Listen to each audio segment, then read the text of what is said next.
I will demonstrate a 4-player game. 4 players is my best body count.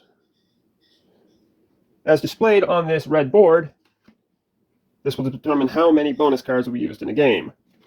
Cards that players pick up and stash as they submit hands. So with each follow-up card collected, they decrease in value. The game immediately stops when a player collects their 3rd bonus card. It does not necessarily have to be the final card. I will skip a bit, continue setup, and get back and start the game.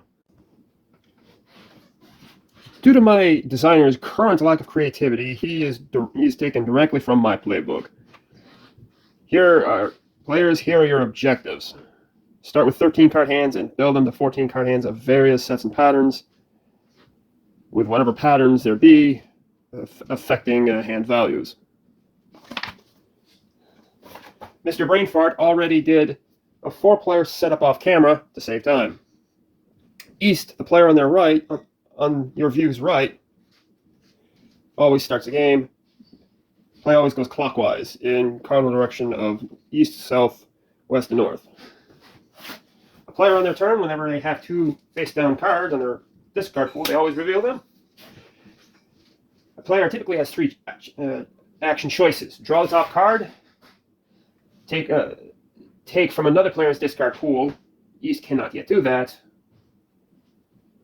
Or extract a Q, which is a wild card, which resembles any 1 value in a hand. However, using these affects endgame rewards, so use them sparingly.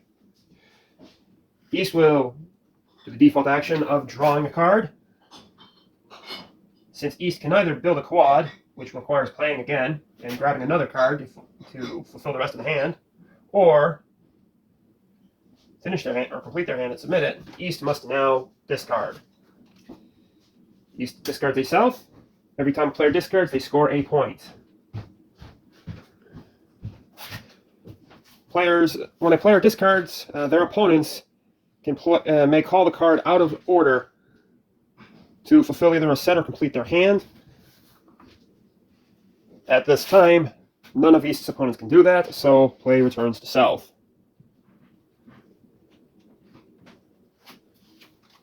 South, first of all, displays their face-down cards and will not...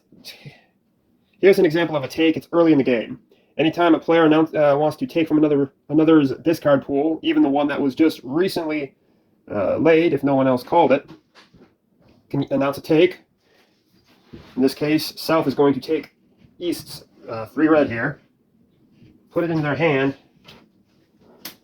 and then discard something else, as South can now complete their hand. However, when a player asks to take, the card's source player adds 3 points to their own score, so East now has 4.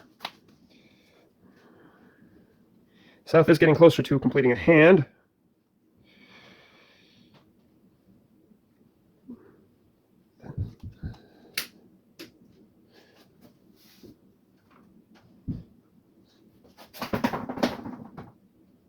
Okay. My designer's a bit clumsy, so bear with him. South just discarded that blue 1. East, the player on his right, can call for the card to complete a set. Neither West nor North can use it. North will call, East will call part, as in a partial fulfillment of a hand, a set. For a full, they'd be full for a hand completion. In this case, East can only do a part. The farthest player, it goes in order. Whoever calls full has highest priority, part is secondary. Whatever the highest priority called, the farthest player of that priority takes the initiative, becomes the active player, and skips those before them. East has revealed their 2-3. There is a penalty for East. I'll go ahead and resolve East part. East, because they discarded out of their hand, scores a point. However, Southwest and North gain points. South, because he was not skipped, gains 1 point. West and North, however, were skipped and each gain 2 points. Because both West and North were skipped, they could not yet reveal their face-down cards. Now play goes back to South. Alright, since East just discarded the North and play returns to South, nobody can call that North. Such calling out of play order can frequently happen. For each occurrence that happens, keep the flow of a game in clockwise order. Play resumes to normal for now. I will skip a bit. Later in the game, West just discarded this 2 green. Here's an example of an upcoming quad. North has 3 2s. He's deciding whether to call it now, or call par for it, or take it. He's going to call par because he thinks it's going to give everybody points, but it's going to be cheaper scale for each player. So North calls par. No one else needs it. I will adjust the scores now. West scores 1.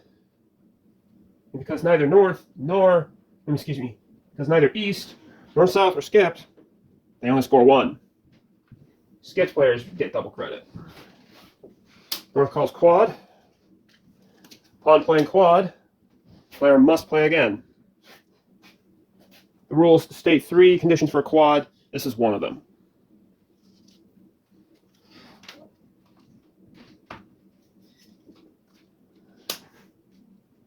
North drew the South and discarded it. Back to the game. Play has returned to South. South has 1 more card they need to complete. With 4 runs in a pair, one of the under the basic means of completion. There is a 6 blue to his left, West. South takes it. West gets 3 points for the take. Now South now calls full and reveals their hand.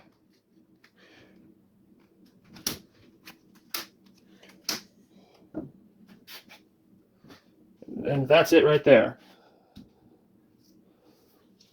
And since South has a pair of dits, under the scoring patterns, using dits as a pair of times would add 1 more point to the hand. That would be that's the most useful function.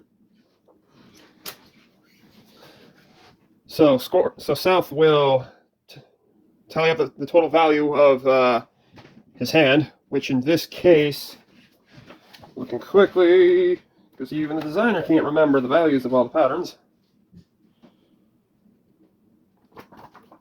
it's going to be 15 points. 5 points in patterns. The stepping of green, blue, and red by their staircasing effect, that's 3.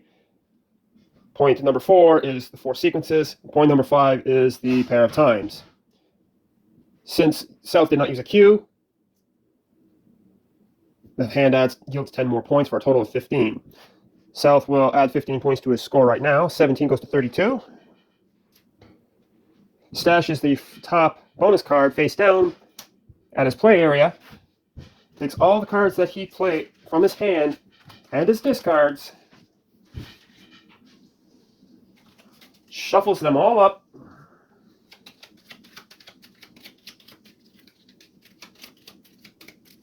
More quickly than Mr. Brainfart did.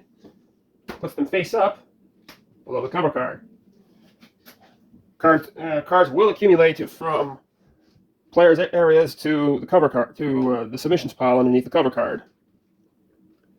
That ends the first hand. South will have to wait 3 more turn cycles, grabbing 5 card bundles and starting a new hand. More on that later.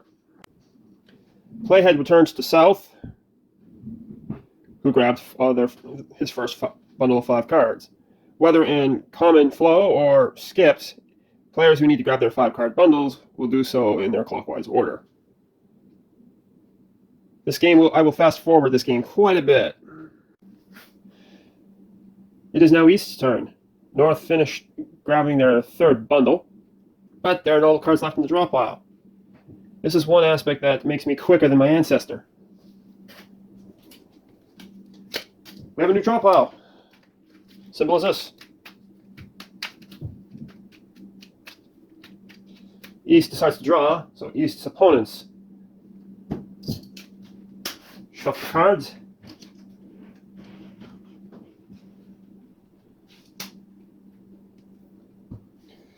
East hasn't received a bonus card yet. South already has 2. Each West and North have already collected 1. A little cold, huh, East? The game finally ended. South collected their 3rd bonus card. Now we get to scoring. Everybody retains your current scores and now adds 2 bonuses. The square of the number of cues they have left over. However, this requires collecting at least 1 bonus card. East has all 5 of theirs, but never collected a bonus card. No credit. East is basically out of the game. South has 3 left for 9.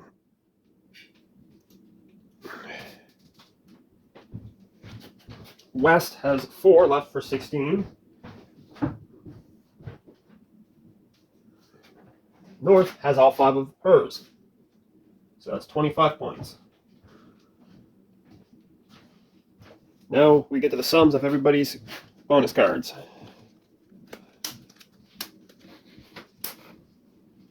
East has a total of 140.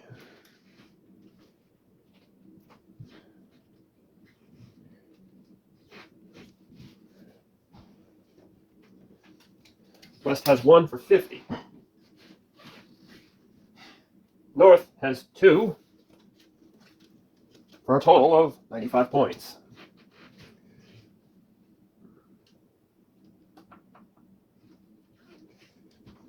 We have a winner, South at 206, North in 2nd place with 194, West 3rd at 113, and East, who overly focused on one type of pattern hand and could not make it, is dead last at 74. That is it. That was the conclusion of the demo. I hope this is enough for a brief synopsis of how a game flows. Hurry up, Mahjong players. Toodles.